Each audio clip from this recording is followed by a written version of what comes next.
So, good morning guys. Ngayong araw ay pupunta natin ng isa nating kaibigan na malapit lang naman po dito sa amin. Ang daan po para sa kanilang bukid ay malapit dito sa ayan. Malapit po dito sa may tabi ng sapa. Ayan, tara, puntahan po natin. At siya po ay mahilig din magtanim-tanim at ngayon po ay gumagawa daw po siya ng kanyang kabutihan dahil nakita po niya ang aking kabutihan. So ayun, gumawa na rin po siya ng kabutihan niya. Tara, puntahan po natin siya.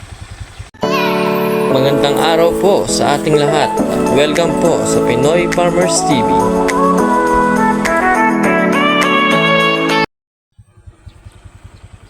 So ayan po ang daan papunta sa kanyang farm. Malapit po dito. Tara po at puntahan po natin siya. Medyo maputik lang po dito sa kanilang daan. Sa kabilang daan po, yan, napakaswerte po nila kasi may semento na po ang kanilang daanan. At siguro sa susunod po ay dito naman ang sisementohin nila. At dito po sa akin dinadaanan ay marami pong puno ng ipil. Sa mga nagkakambing po, ayan, marami po sila mapapagkuhanan ng pagkain ng kambing dito. Tayo ay nagsisimula pa lamang po sa ating pagpa-farming at unti-unti po nating sineset up ang ating farm. Pinasyalan po kasi ako ng aking kaibigan nung isang gabi. So ayun, pinakita ko sa kanya yung video ko na kabutihan. Kaya naisip ko niya na gumawa rin ng kabutihan kasi syempre pang ulam nga naman din po yun. Saka masarap po talaga ang kabuti ng saging, kabuting saging. Ayan, hanap-hanap lang po tayo ng daan dito. Ayan. Dito po, nakabakod na po yung katabing farm nila.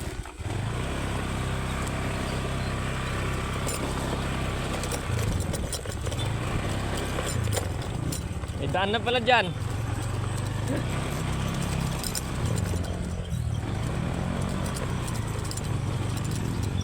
So, nakita ko po yung isa nating kaibigan na dyan po pala sila dumaan. Kaso hanggang dyan lang po pala yung motor nila. At sila yung lumalakad na lang pumunta sa kanilang farm. Bali kapatid po niya yun.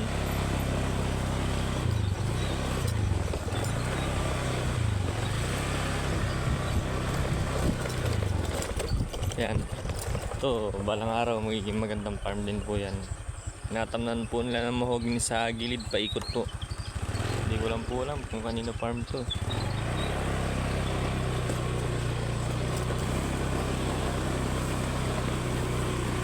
Yeah.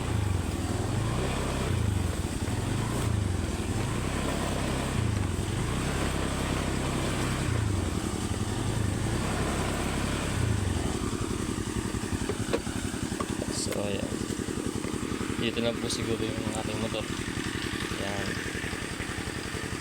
Makikita nyo po, dyan lang tayo nag-park kasi papatubig po sila doon.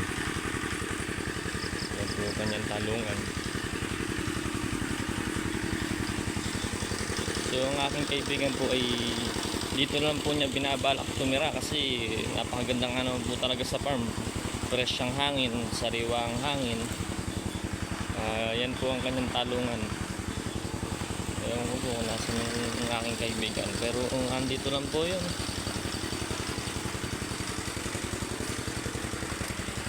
Pare, nandiyan ka pala. Papagawa na ako pare. Papagawa ka na pala. Hindi tutuloy lang.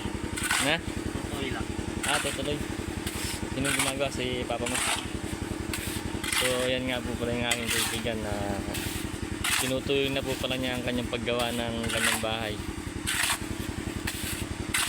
May daan na pala dun sa kabilaan eh. Oo. Dun, si Rusty nakita ko dun lang siya duman sa may kone kabila. Ano lang yun? Kaso hanggang dun lang yung motor mo pala. Lalakarin mo. Doon nga sana kita matadaanin.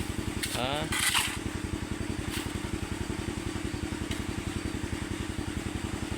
So yan po ang kanyang pinagagawang bahay. Talong ko pare. Yan po ang kanyang pinagagawang bahay.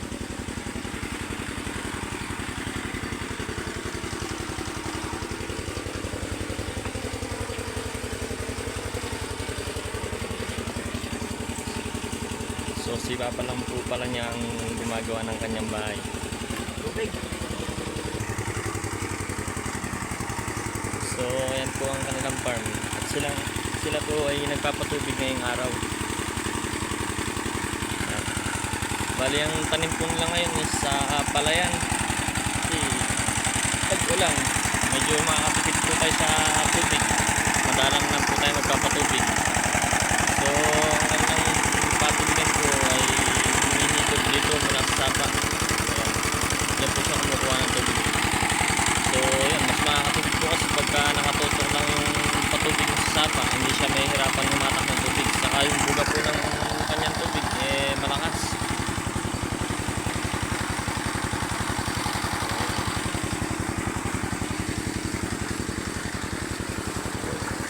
So yan po pala ang patubigan. Ganda dito. Yan, may tubo pa sila. So ang kanyang talungan po ay napakalinis tingnan. Wala po siyang ganong kadamo-damo.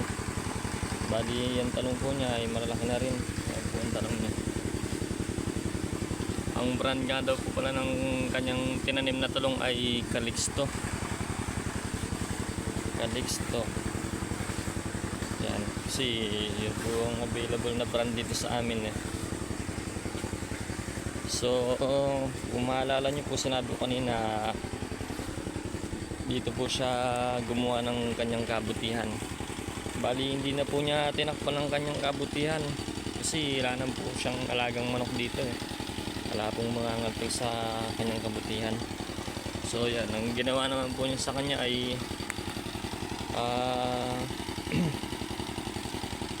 pinagpatong-patong po niya, nilayer by layer po niya yung katawan ng saging, binalat-balat po niya, nirapiraso, nilatag, tapos sa ibabaw po ay nilagyan na po niya ng tawag po dito yung pinag-iikan po ng munggo, pinagbalatan ng munggo. Ayan. So sa ilalim kabuting saging, sa taas kabuting munggo. So ayan. So may fish pan nga din po pala sila dito. Ayan po ang kanilang fish pan. Maulan po kasi ngayon kaya halos karamihan po lahat ng fish pan nila dito ay madamo. Kahit dun din po sa amin madamo rin naman po yung fish pan namin sa loob po. Ayan. Pero pagka tag-araw naman po, ayan, nawawala naman po yung damo niya, nililinis, sinusunog po. So may tanim din po pala siyang papaya dito sa gilid, tinamnan po niya ng ampalaya. So ayan po ang kanyang farm. So bali ay ito nga po pala yung kanyang palayan. Nakapagtanim na po siya. Doon po tayo galing. Doon po. Diyan po kasi sa highway.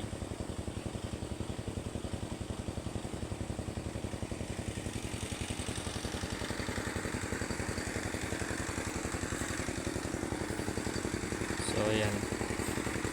Libo pa po tayong bagya dito. Dito naman po ay meron din siyang ampalaya. Meron din po siyang ampalaya dito.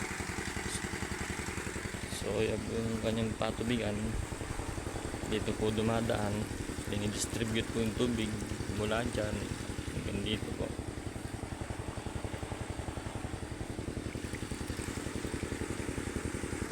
Ang mare. Pagka yung talong, hinambun, tinatampo na ko yung puno. Para yung ano. Kalanggam ng talungan mo na eh. Walang nga sa ano eh, sa spray.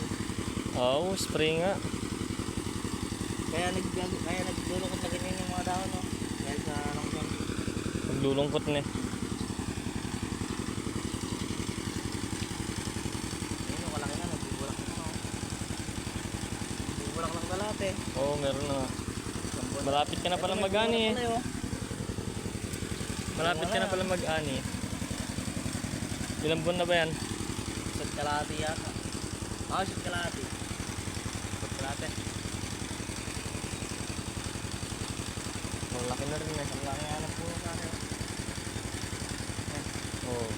Pagka bagong lupa yata. Siyempre galing dito baka- yan. Kaya sa akin ganyan din eh. May part na maliit saka may part na malaki. Depende sa ano siguro yung pare. Sa punla. Di ba? Kahit sa kanong bumili ng punla, kahit sa ganun sa sulit yung mga naiiwan na maliliit. Oo. Ito lang yung mahirap. Madaming yung suko natin ito. Ay, kahit ako yan ang tinatanggal ko. Yun po. Pagka kasi yan yung dumami, patay. Pati yung talong kasi kinukulatayan. Oo.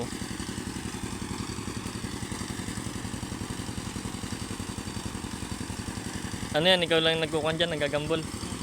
Tsaga mo rin eh. Pagka Minsan, sa isang araw, 2 dayos yun.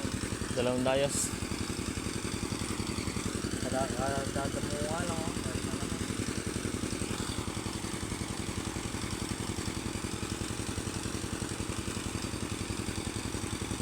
May spray eh. Pag kumuha ka dyan, kalanggam. Ngayon, tinan mo to. Ito laki na.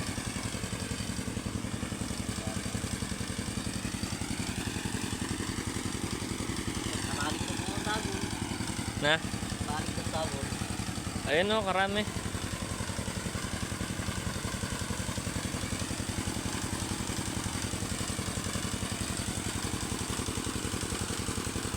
Pagka maulan talaga, kabilis tumubo ng tamon eh. Oo. Kung sa akin doon, kagagrass cutter ko lang. Ilang araw pa lang, karda mo na. Yun, ginagawa ko kahit ako. Pagka lumusong ako, 2 dayos, 3 dayos yun, ginagambol ko. Hindi mo pa in-sprayan pare? Pag in-spray ko yan, pag nagpupunga na ito, palang in-spray na eh. Gaganda naman ng talong mo eh. Meron ng siyang kwan yung kulay puti sa ilalim. Wala mo no, ganda. May meron. Wala naman. Hindi yata nakapanahon ngayon na. Pagka meron pag tagaraw, ano? Pagka tagaraw eh. Pag tag-ulan yata, parang nakukuhan sila eh. Parang nahuhugasan. Sa pag tagaraw, nanginig yung mga tao ng taro. Kaya saka pa, mahirap lumaki. Pagka tagaraw. Pagka tag-ulan naman, yun, mabilis. Yun nga lang, pagka nababad talaga yung binahan ng tubig. Ganun lang namamatay yung talong sa amin pagka binahan ng tubig. Dito, naabutan ba to? Babae ko. Nung nakaraan na nagtanim mo ng sili, nung binaha, ay namatay na. Oo. Kalaban talaga natin dito tubig eh, baha eh. Pero dito, full na. Pero hindi to pare, naabutan ba ng baha dito? Naabutan dito? Pinabutan to, pero ito, hindi nabutan to. Itong may tanim na. Ay, kung may tanim na to. Bagay, tumaas pa lalo to eh. Pagka ilang butan pa dito, hindi sabi pataas na yun. Oo. Bagay.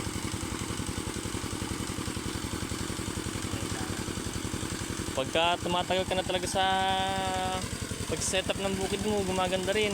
'Di ba nung unang nagpunta tayo dito, kasukal na eh. O simula nung nabak ko to. Ayun no, simula nung nabak ko. Saka nung lumuwang dito. Dati Pinaplano ko ang sabuhin ng biningan eh. Kahit mga 1,000 na biningan. binhinang Yung ano, yung dito, gano'n. dito. Kaso lilinisin mo muna yan. Wala bang tumatakas sa sapa dyan? Sinarado namin yung ano yun. Ngayon, pagka tumaas yung tubig, baka lagyan namin ng tibong para pumasok yung Ay, isda eh. tapos yung palabas, hindi na makalabas. Parang screen, pag pumasok yung isda, hindi na makalabas. Sa amin pare ganun din. Kaya ganun dumami yung isda ng fish pond namin eh. Di ba may butas na kon yun? Oo. Yung sinasabi mo nga na papasok lang. Pumasok lang, pagka yung palabas, hindi na sila makakalabas. Oo, kaso ang problema, pumasok pati janitor ka mo. Yun lang. Pero, Talaga yung mga mortal na kalaban ng Oo. isda eh. nung pumasok yon ay, nung nanguha kaming isda, karaming janitor. Nakakatakot pa naman kinukuha, kukuha ng balat, katitigas, kulay itim pa. Nakakain ka na ba rin nun? Yung janitor. Janitor. Hindi ka nakain nun.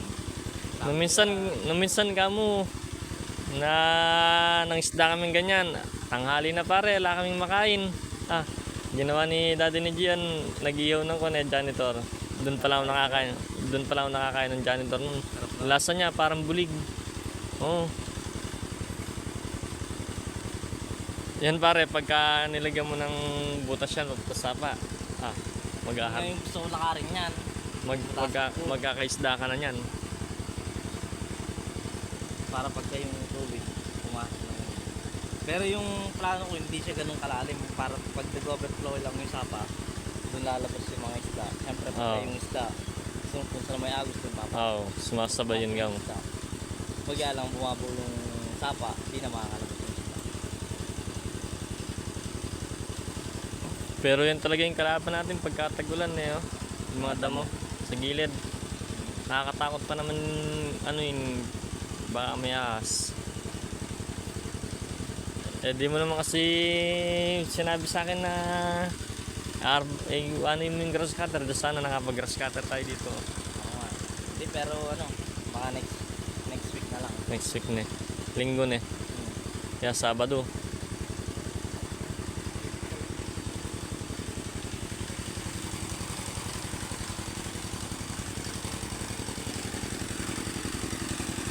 Dahil nabababing pare, medyo na sila yun. Kaya nga pagka nabababad talaga sa tubig yung talong, nababansot.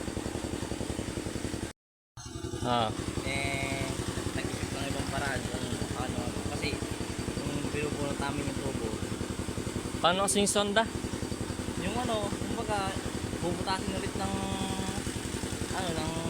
tubero.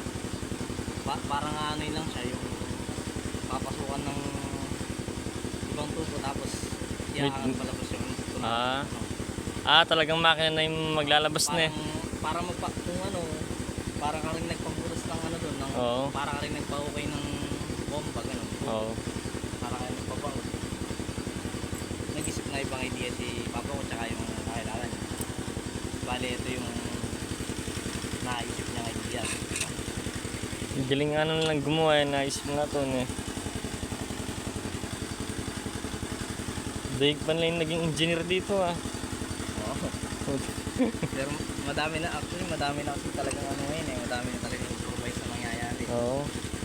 Imposibleng nangyayari. Oo.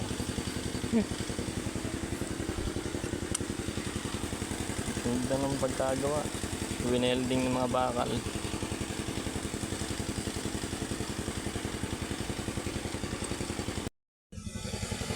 So yun guys, nandito po tayo ngayon at nagpapahinga sa farm ng aking kaibigan. So yun.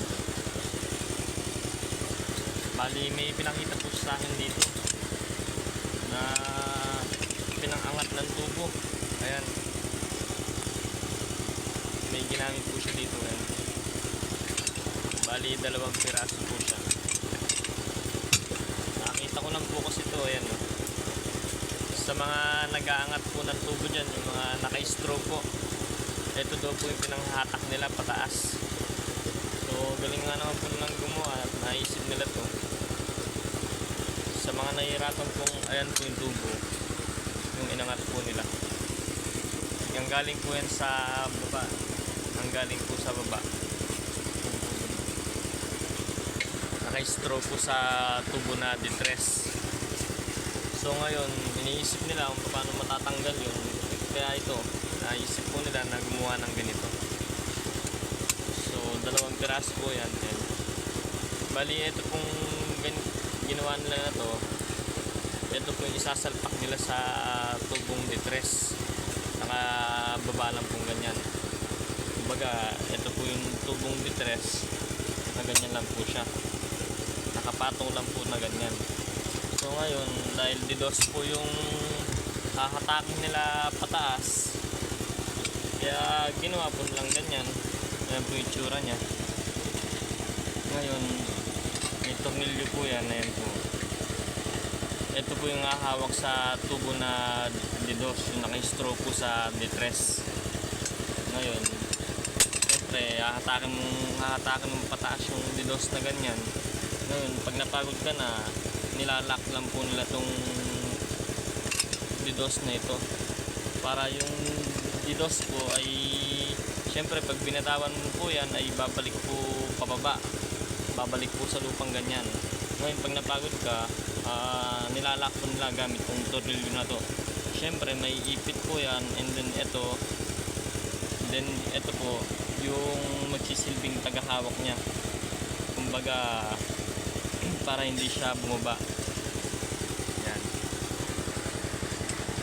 galing ano ang punto, magagamit po natin ito pagka may hahatakin tayo na naka-straw sa tubo, kaso pang panlambo siya, pang didos. Pero pwede naman po kayong gumawa pa ng iba't ibang sukat. Yan.